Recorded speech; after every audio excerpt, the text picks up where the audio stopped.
Bien, continuamos en este interesante conversatorio con doña Rosana y nuestro compañero de equipo Franklin Vázquez. Ya no se puede quejar, evidentemente, compartiendo temas de interés y de actualidad, y la verdad que es un privilegio contar con Franklin en Agenda Económica, porque tiene la claridad meridiana de poder enfocar los problemas nacionales de agenda económica y social, y verlos en perspectiva. Franklin, en el segmento anterior analizábamos y discutíamos todo el tema del gasto, la orientación del gasto, la responsabilidad social, fiscal del gasto. Ahí se podría decir, con el caso de los desvíos del año 2012, podríamos analizar gasto público, déficit fiscal, gasto de capital.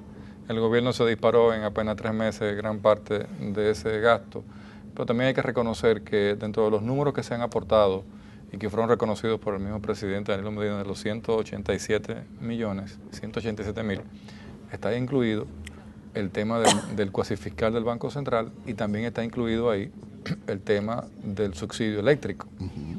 Entonces, hay otra parte... Y la disminución de las estimaciones. Exactamente. La recaudación versus la estimación. La disminución de las... Hay dos disminuciones en estimaciones. La que se da cuando se planteó que iban a ser 22, ya eso tú lo asumes y lo sumas, pero a septiembre la disminución de las recaudaciones andaba por los casi 30.000 millones. Sí. Entonces, lo que queda, fíjate qué interesante, lo que queda, que son como 50.000 millones, luego de cuasifiscal, eléctrico y las desviaciones y la no recaudación, entonces dice el morbo, se lo robaron. ¿Dónde está ese dinero? ¿Quién es el responsable? Que busquen los culpables. ¿Quién fue que nos metió en este hoyo? Hay que meter preso al presidente porque el objetivo es un objetivo político, sí, que responde el presidente Fernández. Bueno, pero las obras están ahí. Porque ¿con qué se terminó la autovía del Coral? ¿Con qué se terminó los corredores de la autopista Duarte? ¿Con qué se terminaron todas las escuelas, los hospitales, los caminos vecinales? Todo lo que se hizo el gobierno. Además, en todas las elecciones, el déficit fiscal se dispara porque todos los gobiernos hacen lo mismo. Reparten fundos, reparten alimentos, reparten comida, reparten todo. Ahora, con el tema de ese gasto, yo prefiero orientarlo a gasto de capital, utilizado a la carrera muy rápidamente, que realmente tiene un efecto, pero está sembrado. O sea, de ahí a yo ir hacia otro estamento, ahí es un poquito mucho más... Hay que analizarlo, hay que percibirlo. Sí, lo que pasa es que ahí se dieron una serie de combinaciones que complejizan el problema. Es decir, ya a junio, al 30 de junio, se había gastado el 60% del presupuesto. Sí, sí.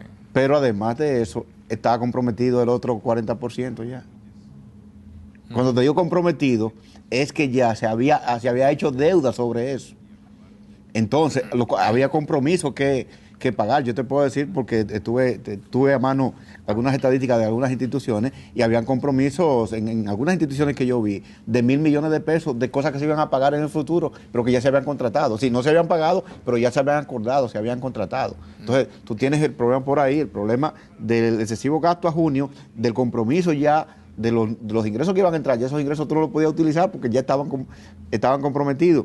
El problema del déficit estimado inicialmente de 22.000 millones, que entra a 33.000 millones, ¿de acuerdo? Sí. Y tú tienes el problema de las recaudaciones, que las recaudaciones se sobreestimaron, y lo que tú dices del sector eléctrico, una estimación de 275 millones pasa entonces a 1.200 Pero en esta reforma está en 42.000 millones, son 1.200 millones de dólares que están en el presupuesto. Bueno, con esta reforma. Con esta reforma lo que pasa es que durante los últimos años... Que yo no estoy de acuerdo que le sigamos pagando a los generadores, porque entonces a ellos se les paga perfectamente, sin embargo no le damos énfasis al problema.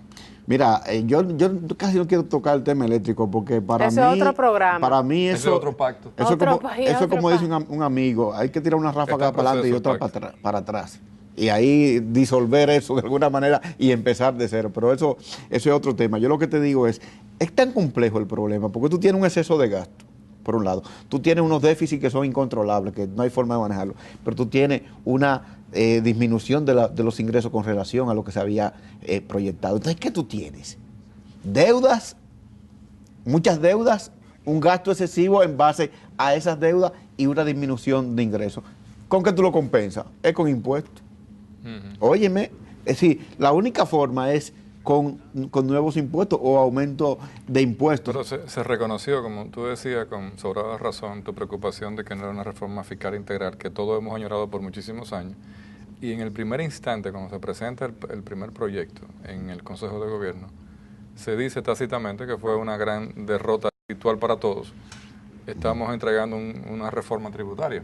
Sí, en definitiva, porque la integralidad tiene que ver ingresos y gastos. Exacto. Impuestos y gastos. Entonces tú tienes que saber que si tú vas a aumentar impuestos, entonces tú tienes que hacer algo con el gasto en algún momento, no solamente... Pero ya las rigideces que están Claro. no te permitía hacer ese ejercicio que queremos 85, para mejorar la calidad. El 85% del gasto Ya había una está en salud, educación, Fuerzas Armadas y los poderes del Estado. Preestablecimiento ya. Bueno, rígido. ahora con lo que se va a hacer el aumento en educación. Ahora, fíjate qué interesante. Por lo menos eso se ha salvado. Esa rigidez que plantea Rosana y que yo comparto, viene al planteamiento tuyo inicial. O sea, ok, el 85% del presupuesto es rígido, hay que gastarlo obligado porque yo no voy a votar a un profesor, yo no voy a votar a un militar, a un policía, yo no voy a votar. Ahora, ¿quiénes de ahí me hacen crear esa rigidez tan grande? ¿Cuáles improductivos me llevan? ¿Qué porcentaje de ahí? Porque esa es la preocupación tuya. Sí, pues, definitivamente, porque tú dices, bueno, vamos a aumentar el gasto en educación, vamos a darle un 4% en educación. Eso significa 2 puntos porcentuales adicionales, prácticamente. Estamos hablando de duplicar el presupuesto en educación. Y una de las cosas que discutíamos cuando estamos hablando de este tema del gasto en educación es, históricamente, ¿en qué se va a gastar? Históricamente, donde se ha hecho mayor hincapié es en el salario de los maestros. Y los maestros no es que están ganando bien, pero no están ganando mal. Y si no, ustedes ven que no hay huelga. Claro, si lograron otra tanda. No hay huelga. Entonces, ¿en qué vamos a invertir ese dinero? ¿Vamos a invertirlo en infraestructura, en más aulas? Ok, es adecuado. Vamos a invertirlo en medios, en libros, en butacas, ok. Pero vamos a invertirlo en la preparación. Pero eso no incrementa el índice de educación. Pero en donde tenemos que aumentarlo, señores, es en mejorar la calidad del profesor. El contenido de la currícula. La calidad del docente. Calidad y gestión del docente. Esa fue la diferencia de Finlandia. Finlandia ha invertido mucho en educación. Llegó un momento que invirtió el 12% del PIB del país en educación, pero fundamentalmente en la formación de los docentes. Los docentes son los que hacen la diferencia. Y los muchachos no están aprendiendo ahora porque los docentes no están enseñando. Fundamentalmente ese es el problema básico de nosotros. De hecho, cuando yo hablo del tema de educación que me apasiona, sobre todo la parte de educación técnica, yo te digo a ti, ¿por qué los institutos politécnicos de las monjas funcionan adecuadamente? Y porque tenemos los mejores resultados ahí. Cuando tienen el mismo presupuesto y a veces menos presupuesto. Control, capacitación, gestión, supervisión. Gestión. Ese es el punto. Gerencia. Gestión. Entonces, nosotros vamos a resolver el problema de educación cuando veamos el problema escuela a escuela, no el sistema. Escuela a escuela, porque hay escuelas que te dan buenos resultados, escuelas que son del propio gobierno, pero que hay un director comprometido. Hay un director que no es político, que no va a hacer política ni está allí por política, sino que el individuo entiende que ese es su papel, que ese es su rol y que él tiene que mejorar la calidad de la educación que se ofrece. Entonces es ahí donde nosotros tenemos que resolver el problema, en los medios de enseñanza, en el proceso de enseñanza-aprendizaje, pero en los docentes. En los docentes y en evaluar. Para mí el tema de la evaluación siempre está por el medio. En eso tú sabes medir los resultados. Medir los resultados. Si no se miden medir los impactos. resultados, tú no puedes hacer los ajustes que necesitas y tomar las medidas preventivas, no correctivas, porque tenemos que tener una visión también proactiva de ver las cosas, no para enmendarlas, porque eso tiene un costo-beneficio grandísimo, sino para hacerlas bien. Pero ahí también, te digo, es la visión de corto plazo que nosotros tenemos. Si nosotros tenemos que comenzar a desarrollar una visión de largo plazo en las cosas que hacemos. Y, por ejemplo, nosotros hablamos del plan decenal. Hicimos un plan decenal 2008-2018. Óyeme, yo no he visto nada que se esté hablando del plan decenal. Y lo que se ha implementado del plan decenal. Eso fue un esfuerzo grandísimo de toda la ciudad, de toda la sociedad dominicana que estuvo involucrada en ese proceso. Yo no sé si se está ejecutando, pero yo no he oído que haya una evaluación que diga cuánto hemos mejorado. Es más, yo le digo a ustedes, el incremento en el gasto en educación estaba planteado en el plan decenal. cómo era que debía ir aumentando. Creo que era en el 2016 que se iba a llegar a un 4%. Ahora, por la presión social, vamos a dar el 4% ahora. Pero debe haber un plan de largo plazo, no un plan de corto plazo, en donde yo te diga, bueno, te voy a aumentar ese 4% en educación, pero al 2016 yo necesito que tú me des tales y tales y tales resultados en términos del aprendizaje de los muchachos. Sí. Porque de la única manera que tú mides si el sistema es bueno es con la calidad del aprendizaje de los muchachos. Un muchacho de cierto curso que tú sabes que sepa leer, que sepa escribir, que sepa matemáticas, ¿de acuerdo? Y que sepa pensar. Ya ahí tú tienes los resultados. Ahora, si el muchacho está en 8º curso y el muchacho no da resultados, y bueno, entonces estoy invirtiendo muy mal. Y también el tema de la deserción. Sí. Fíjate que una de las cosas que, por ejemplo, tú la conoces perfectamente porque la hemos vivido.